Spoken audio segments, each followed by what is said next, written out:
Ini dengan kakak siapa kak? Rosdiana, Kak Rosdiana, sering mancing di sini kak? hampir tiap hari. Oke, ini berarti hobi kak Ros ini mancing ya? Iya. Biasa paling sering dapat ikan apa nih kak? Ikan mas. Ikan mas ya? Memang itu yang kita kejar. Ini diapain nih ikannya biasa? Diarsik. Diarsik. Orang Batak masak ya. Oke. Masakan Batak. Diarsik ya? Oke. Gimana tanggapan kakak tentang kolam pancing ini? Bagus sih, Prof. Bagus, oke. Jadi tidak mengecewakan untuk para pemancing? Iya, iya. Tidak mengecewakan lah ya. Oke. Halo sobat Bisa Kaya, di mana saja pun Anda berada, kita ketemu lagi di Bisa Kaya TV tentunya. Dan seperti yang Anda saksikan juga, saat ini saya berada di salah satu bidang usaha yang cukup unik juga ya. Dan saya rasa Anda juga sering berkunjung ke tempat yang satu ini. Ini adalah bidang usaha kolam pancing. Oke? Dan langsung saja kalau gitu kita ngobrol-ngobrol bersama dengan sang pemilik kolam pemancingan Juma. Ya, Selamat sore dengan Pak Juma berarti. Pak Lingga. Oh, Pak Lingga. Pak Oke. Lingga. Karena tadi sempat ngomong-ngomong itu Juma itu ternyata sebuah kata yang memiliki arti yang baik lah ya gitu Ya. Pak ya. Oke, berarti dengan Pak Lingga ya. Pak Lingga. Maaf. Kita mulai dari terkait usaha Bapak ini. Kira-kira awalnya kenapa sampai kepikiran untuk bisa membuka kolam pemancingan ini? Bisa diceritain ini? Ya. Gimana Pak? Jadi ceritanya seperti ini. Awal pertama dulu kita di sini sebenarnya ngebun, Berkebun. berkebun. Oke. Ada kangkung, kacang panjang, timun, sayur-sayuran lah. Sayur-sayuran. Nah, karena sebenarnya itu prospeknya sangat bagus untuk di Batam. Baik. Cuma untuk masalah tenaga kerja kita kewalahan.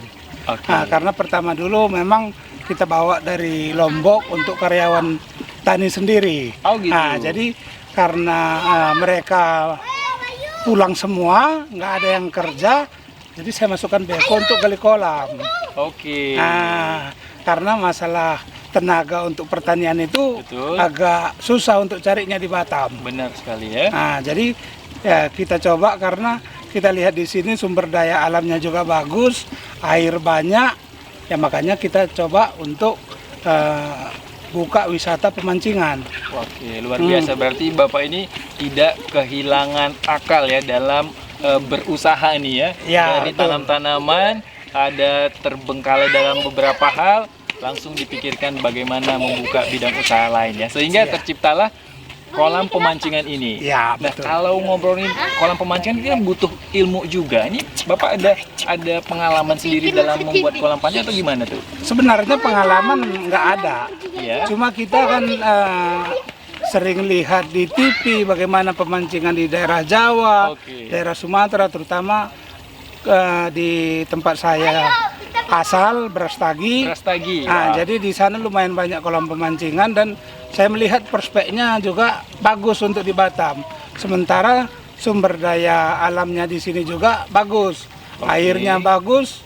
Cuma kalau untuk di Batam itu Ya. kendalanya cuma satu, mungkin di ikan masnya. Ikan mas. Nah, kenapa, karena Pak? kita di sini kan bisa dibilang 75% itu pemancingan ikan mas. Pemancing ikan mas ya. Ah. Oke. Dan jarang yang seperti ini di Batam. Oke. Ah. Tadi masalah ikan masnya kenapa itu Pak? Karena untuk ternak di Batam itu susah untuk ikan mas besar, Karena makan waktu lama. oh gitu. Nah, jadi mungkin pengaruh air kah apa kita juga Oke, belum perkembangbiakannya cukup lama untuk ikan betul, mas. betul. Sementara banyak yang ikan mas di sini Iya. memancingnya ya. Iya. Oke, jadi gimana cara mensiasatinya? Nah, jadi ini kan kita pengiriman dari luar, dari Oke. Pekanbaru. Untuk bibit-bibitnya, Oh. ikan-ikannya. Ikan-ikannya.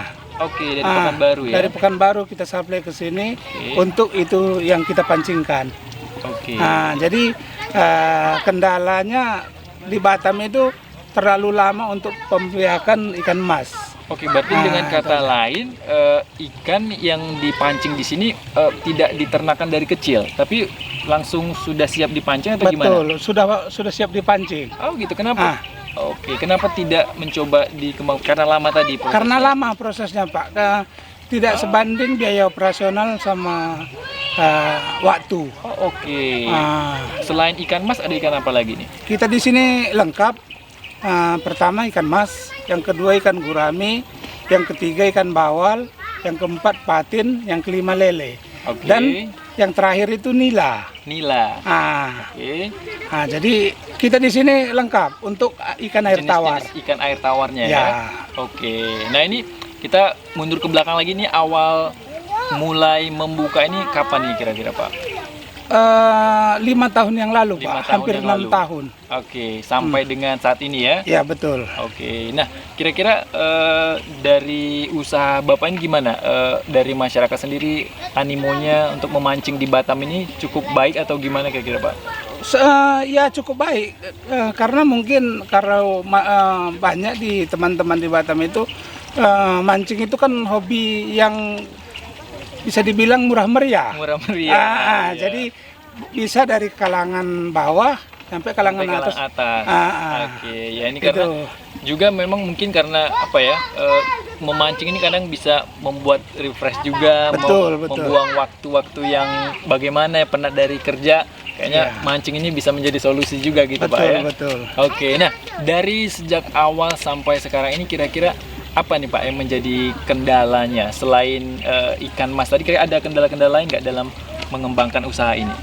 Mungkin kalau untuk kita pemancingan seperti ini kendalanya cuma mungkin kalau jatuh musim kemarau. Oke. Jadi kurang debit air kurang. Jadi untuk pemancingan itu sendiri agak berkurang.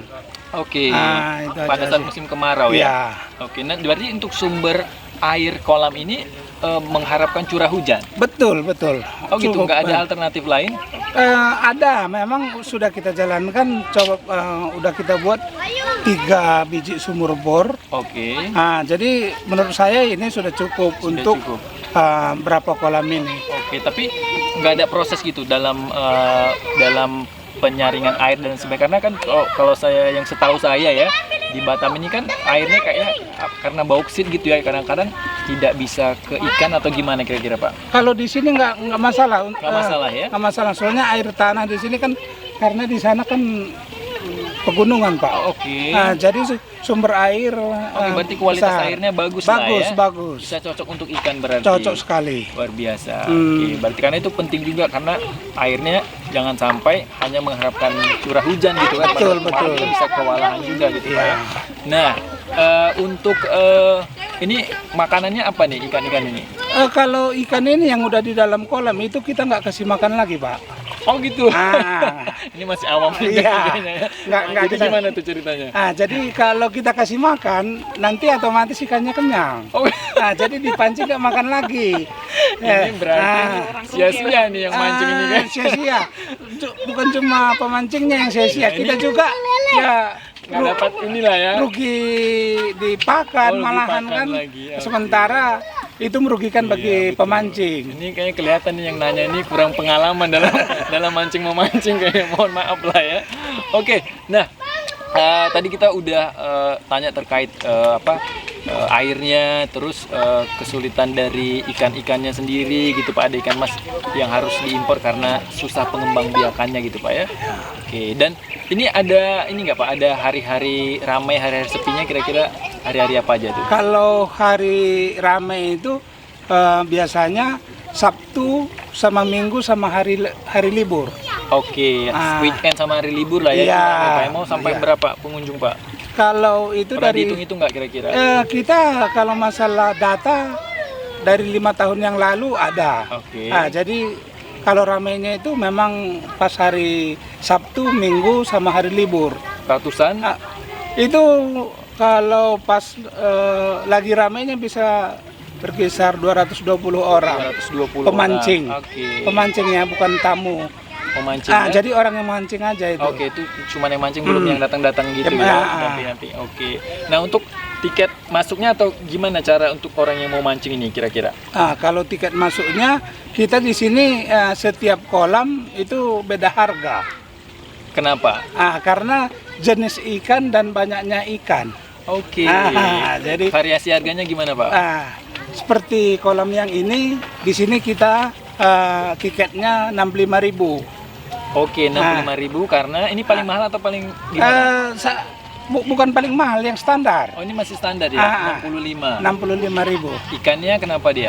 Jadi di sini ikannya kalau ini khusus kolam campur. Oke. Jadi ikan masnya lumayan besar. Ikan masnya lumayan besar. Kalau lelenya bisa banyak. Oke. Kalau patinya juga bisa banyak. Oke. Jadi kita berdasarkan kualitas dan kuantitasnya. Oke, berarti banyaknya dan ukurannya juga. Iya, berarti ya. betul. Ini 65.000. Ada yang lebih mahal? Ada yang Berapa? sebelah atas. Berapa, Pak? Itu 70.000. 70.000. Berarti per hari. pastikan udah lebih besar berarti Lebih ya? besar. Lebih banyak. Dan yang lebih mahal juga ada satu lagi itu ada yang lagi? 55.000 tapi 4 jam. 55.000 dibatasi waktu maksudnya. Waktu 4 jam. Oke, itu isinya lebih banyak, lebih besar juga berarti ya? Jadi kita standarkan sesuai sama 55.000 itu ikannya seharga itu. Cuma batasannya cuma waktu. Oke. Terus ketika dia mancing, itu hasil pancingan langsung bisa dibawa pulang atau gimana? Atau ada ditimbang lagi atau gimana? Enggak, jadi gini, kalau pemancingan, dia kalau udah dapat bayar tiket, dapat dia seberapa dia dapat segitu bawa pulang. Oh gitu, berarti bayar di awal gitu ya? Ya? Betul. Beda yang mungkin masuknya nggak bayar tapi ikannya nanti ditimbang ada Ya, juga gitu kan ya? ada. Oke, berarti Bapak ini lebih bayar, lu dapat seberapa banyak lu boleh bawa pulang Ya, gitu ya? betul. Oh, oke.